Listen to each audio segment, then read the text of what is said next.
Thiruvananthapuram medical കോളേജിലെ urology തലവൻ ബഹുമാനപ്പെട്ട ഡോക്ടർ ഹാരിസിനോടാണ് എന്റെ പൊന്നു ഡോക്ടറെ എന്തിനാണ് ഈ പൊല്ലാപ്പ് പിടിക്കാൻ പോയത്? പാവപ്പെട്ട രോഗികളെ സഹായിക്കാൻ പോയി പുലിവാല് പിടിച്ചത് എന്തിനാണ്?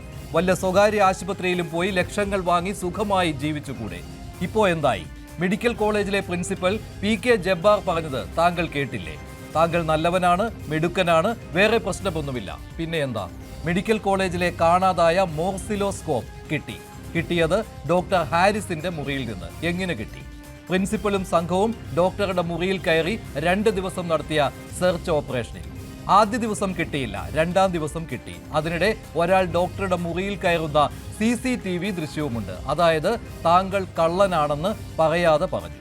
മെഡിക്കൽ ഉപകരണം നഷ്ടപ്പെട്ടു, പരിശോധന നടക്കുന്നതെന്നറിഞ്ഞ് താങ്കൾ പുതിയത് വാങ്ങി രഹസ്യമായി കൊണ്ടുവച്ചെന്ന്. മതിയായില്ലേ? പ്രൈം ഡിബേറ്റ് ചർച്ച ചെയ്യുന്നു. മെഡിക്കൽ കോളേജിലെ ദുരവസ്ഥ ലോകത്തോട് വിളിച്ചു പറഞ്ഞ ഡോക്ടറെ കള്ളനാക്കുന്ന സ്ക്രിപ്റ്റിന് പിന്നിൽ ആരൊക്കെയാണ്?